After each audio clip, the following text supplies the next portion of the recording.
Selamat siang atau selamat sore dimanapun rekan-rekan sekalian berada. Sekali lagi kita bertemu untuk sama-sama membaca dan merenungkan firman Tuhan. Dan sebelumnya kita lihat dalam beberapa hari terakhir ini ada beberapa perubahan yang dilakukan oleh pemerintah baik di Singapura. Misalnya circuit breaker ini diperpanjang sampai tanggal 1 Juni, di mana aturan semakin diperketat dan juga hanya satu orang dari satu keluarga yang boleh keluar dari rumah ya untuk melakukan hal-hal yang esensial dan hanya bisa pergi di lingkungan setempat ya. Dan juga bakery, bubble tea, atau toko-toko juga semakin banyak yang ditutup sampai tanggal 4 Mei. Dan saya dengar juga di Jakarta PSBB ini juga diperpanjang sampai tanggal 22 Mei.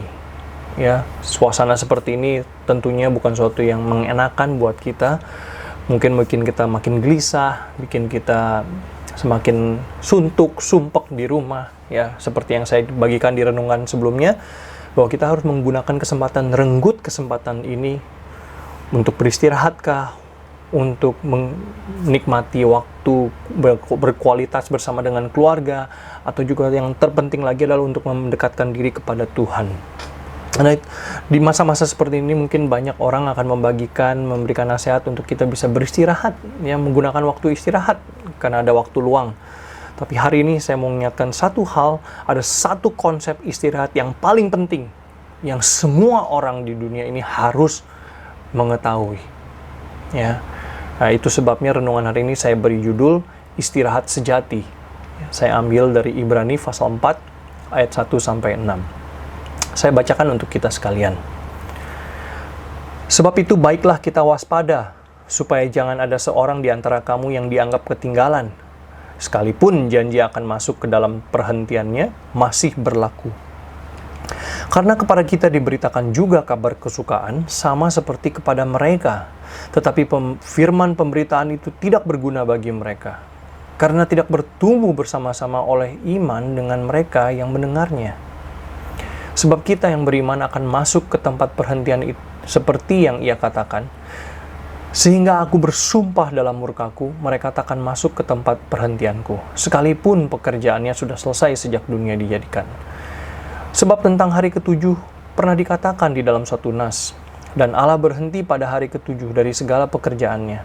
Dan dalam nas itu kita baca mereka takkan masuk ke tempat perhentianku.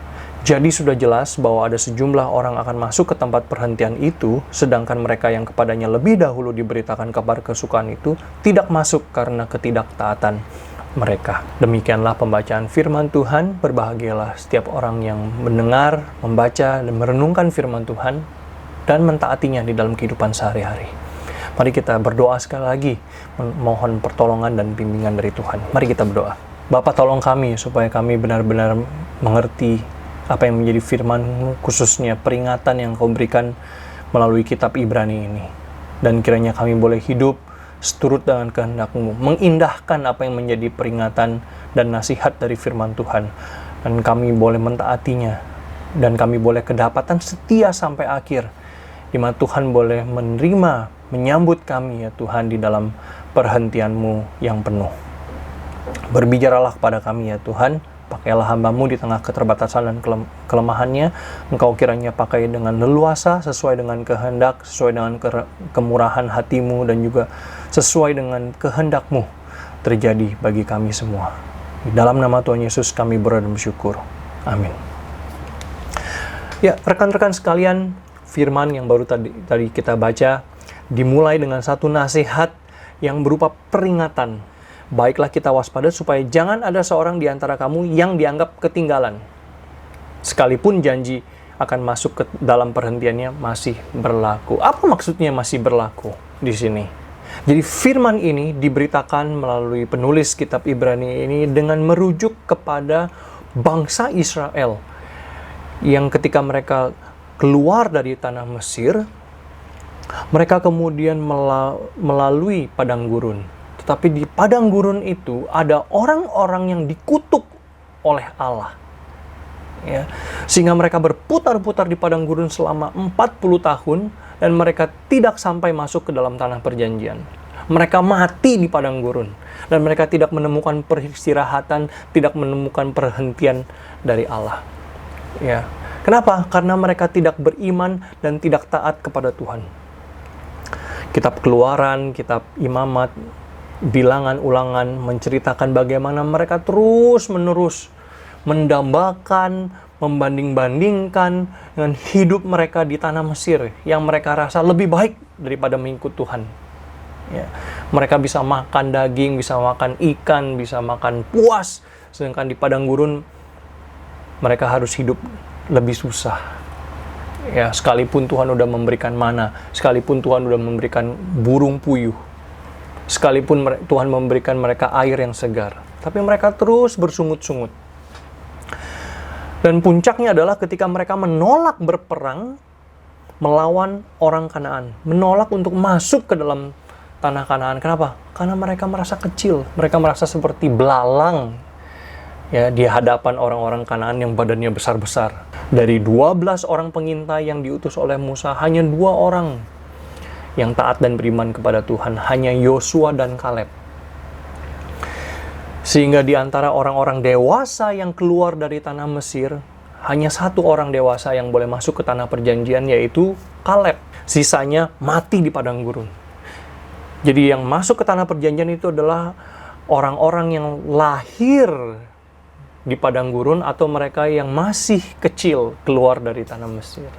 Jadi Allah bersumpah dalam murkanya di ayat ketiga katakan, mereka takkan masuk ke tempat perhentianku. Ini adalah peringatan bagi kita. Ya, kita kadang-kadang terus-menerus meminta, Tuhan tolong kami, ya Tuhan nyatakan kehendak-Mu bagi kami, Tuhan tunjukkan mujizat-Mu bagi kami. Nanti kami akan beriman kepadamu, nanti kami akan mengikut Engkau, percaya kepadamu. Tapi lihat orang-orang Israel ini, mereka nggak kurang mengalami mujizat. Ya, mereka melihat, menyaksikan 10 tulah Tuhan di tanah Mesir. Mereka mengalami sendiri menyeberangi Laut Merah di atas tanah kering. Mereka mengalami sendiri pimpinan penyertaan Tuhan dalam tiang api dan tiang awan. Mereka melihat sendiri mujizat Tuhan mencukupi kebutuhan mereka dengan air, dengan makanan setiap hari. Mereka tidak kurang mengalami mujizat. Ya, tapi mereka tetap tidak beriman, mereka tetap tidak taat. Demikiankah halnya iman kita? Tuhan menjanjikan kita suatu tempat peristirahatan, tempat perhentian, tapi hati kita masih terpaut di tempat perbudakan kita, di tempat penjajahan kita, di bawah dosa.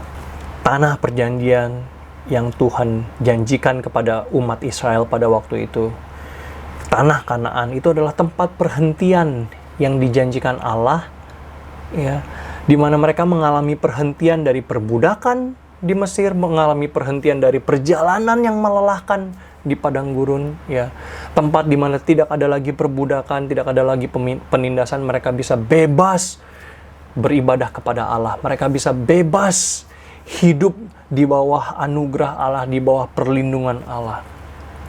Tanah yang disebut melimpah dengan susu dan madunya, di mana mereka selalu tercukupi, tidak berkekurangan.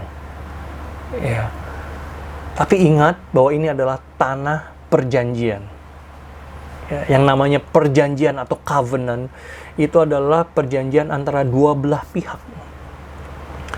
Ya, bukan hanya sepihak dari Allah saja yang berjanji.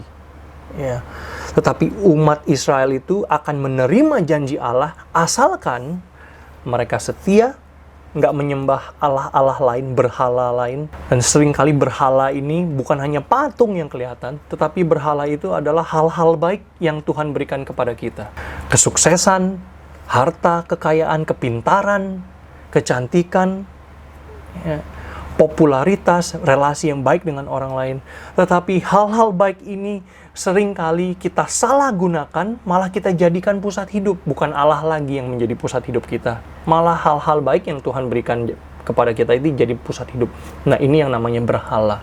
Nggak selalu patung yang namanya berhala itu. Ya. Dan juga mereka harus hidup taat. Ya. Selain hidup setia, nggak menyembah Allah lain, mereka juga harus hidup taat, menjalankan kehendak Allah bagi umatnya. Bagaimana? Yaitu mengikuti hukum Taurat, mengikuti norma-norma, kaidah-kaidah hidup sebagai umat Allah seperti yang diajarkan oleh Nabi Musa di dalam 5 kitabnya. Ya. Jadi sekali lagi ini adalah perjanjian. Yang namanya perjanjian itu adalah antara dua belah pihak, ya. Ada bagian yang harus dipenuhi oleh kedua belah pihak. Ya, contoh yang paling umum yang kita bisa lihat adalah dalam pernikahan. Pernikahan itu adalah perjanjian antara dua belah pihak, suami dan istri, yang disaksikan oleh Allah yang memeteraikan janji kita di hadapannya dan di hadapan saksi-saksinya. Suami istri ini berjanji untuk apa? Untuk hidup setia, untuk hidup saling mengasihi, saling mengayomi, saling melindungi. Bukan cuma satu pihak kan yang harus setia, dua-duanya harus setia. Ya. Dua-duanya harus saling mengasihi, nggak cuma satu doang yang mengasihi, dua-duanya saling mengasihi, saling mengayomi, saling melengkapi satu dengan yang lain. Ya. Demikian juga perjanjian antara Allah dan umatnya. Kita juga ditebus ke dalam satu perjanjian, dikembalikan ke dalam satu perjanjian yang kekal dengan Allah. Di mana Allah menjadi Allah kita, Bapa kita, dan kita menjadi umatnya, menjadi anak-anaknya. Maka kita harus belajar untuk hidup setia, ya. Jangan menyembah yang lain selain daripada Allah. Jangan membiarkan hati kita terpaut kepada yang lain. Pemberian-pemberian baik yang Allah berikan kepada kita. Dan juga kita harus belajar taat. Taat mengikuti perintah, kaidah-kaidah, norma-norma kehidupan yang Allah sudah ajarkan kepada kita. Maka seperti Ibrani katakan, Ibrani pasal 4 ayat ke-6, jadi sudah jelas bahwa ada sejumlah orang akan masuk ke tempat perhentian itu, sedangkan mereka yang kepadanya lebih dahulu diberitakan kabar kesukaan itu tidak masuk karena ketidaktaatan mereka. Ya, jadi orang-orang ini yang sudah Allah tawarkan perjanjian, masuk ke dalam hidup di bawah perjanjian dengan Allah, mereka nggak taat, mereka nggak setia. Sehingga mereka harus mati di padang gurun. Tidak menerima peristirahatan, tidak menerima perhentian dari Allah. Nah, rekan-rekan sekalian, saya rasa firman yang baru saja kita baca itu bukan hanyalah peringatan, tetapi itu juga adalah undangan. Sama seperti kita tadi lihat di ayat ke-6, ya, sebagian orang tidak menerima, sebagian orang akan menerimanya. Undangan untuk apa? Undangan untuk masuk ke dalam perhentian atau peristirahatan yang sejati di dalam Tuhan. Hidup ini penuh banyak dengan ketidakpastian, ya, akan masa depan kita, akan kesehatan kita, ya, akan keuangan kita, pendapatan, pemasukan, akan perlindungan kita, apakah hidup kita selalu aman, nyaman, damai, sentosa, ataukah kita harus menghadapi kekhawatiran akan penyakit, kekhawatiran akan kemiskinan, atau akan ancaman-ancaman dari pihak luar. Kita nggak tahu. Ya. Tetapi Allah menjanjikan kepada kita perhentian, peristirahatan. Ya. Apa artinya peristirahatan atau perhentian? Apakah nanti waktu kita masuk surga, ya, kita mati masuk surga, nah itu perhentian atau peristirahatan kita? Bukan. Ya. Tetapi Allah menjanjikannya peristirahatan itu dapat kita nikmati dari sekarang juga. Dalam hidup kita, di dalam dunia ini, kita bisa menikmati peristirahatan dari Tuhan. Istirahat yang sejati itu bukan didapat dari rumah yang mewah, yang temboknya besar-besar, tebal-tebal, dengan tempat tidur yang nyaman, ya, dengan tempat tidur bermerek yang harganya puluhan juta, ya. Bukan juga dari suatu tempat rumah yang bebas dari kuman penyakit, dari kemiskinan, dari kesusahan, penderitaan. Bukan. Dan istirahat yang sejati itu juga bukan hanya sekedar tidur yang nyenyak, ya, seperti bayi yang kenyang minum susu bisa tidur dengan nyenyak, ya. Walaupun tidur nyenyak itu baik, tapi ingat, banyak orang yang berbuat jahat, orang yang korupsi, orang yang kriminal, mereka juga bisa tidur nyenyak. Kenapa? Karena udah terbiasa berbuat dosa. Jadi tidur yang nyenyak itu bukan selalu indikator bahwa kita menerima peristirahatan dari Allah. Tetapi istirahat yang sejati ini lebih penting lagi daripada sekedar tidur yang nyenyak. Itu apa? Yaitu ketika kita dapat beriman sepenuhnya kepada Tuhan. Lepas dari kekuatan, ketakutan, maupun kekhawatiran dunia ini. Ketika kita bisa berkata kepada Tuhan, "Ya Tuhan, apapun yang terjadi di dalam hidup ini, aku tetap beriman kepadamu. Karena aku percaya Engkau tahu yang terbaik dan Engkau memberikan yang terbaik bagiku." Rekan-rekan sekalian, di masa-masa wabah COVID-19 ini kita terus mendengar berita setiap hari ya. Berapa banyak ada kasus baru, berapa banyak orang yang meninggal karena coronavirus ini setiap hari.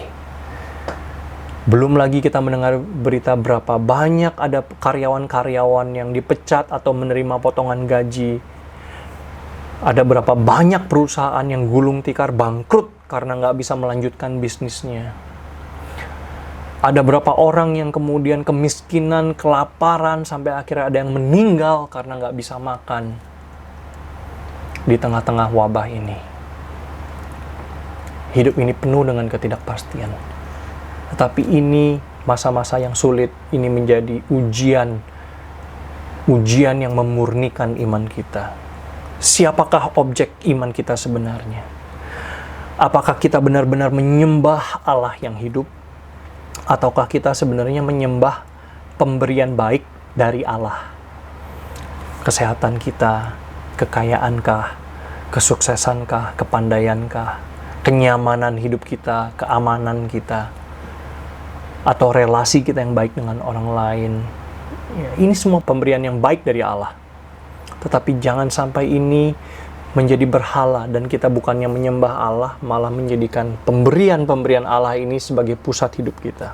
Ayat 2 mengatakan, "Karena kepada kita diberitakan juga kabar kesukaan, sama seperti kepada mereka, tetapi firman pemberitaan itu tidak berguna bagi mereka, karena tidak bertumbuh bersama-sama oleh iman dengan mereka yang mendengarnya." Jadi kuncinya apa di sini? Kuncinya adalah kita perlu bertumbuh di dalam iman. Khususnya di masa-masa sulit, krisis seperti sekarang ini adalah kesempatan kita bisa bertumbuh. Ibrani pasal 11 ayat 1 katakan, iman adalah dasar dari segala sesuatu yang kita harapkan dan bukti dari segala sesuatu yang tidak kita lihat. Ini adalah masa-masa ujian, bukan hanyalah apakah umat manusia ini bisa bertahan melawan coronavirus. Tetapi ini juga adalah ujian bagi iman kita, orang-orang yang beriman kepada Tuhan. Apakah iman kita ini murni? Pertama, tidak ada orang yang melihat kita beribadah. Masing-masing kita beribadah di rumah masing-masing ya. Gak ada ibadah mingguan yang dimana kita bisa bertemu muka dengan muka. Tetapi benarkah kita rindu beribadah kepada Tuhan ketika nggak ada orang melihat?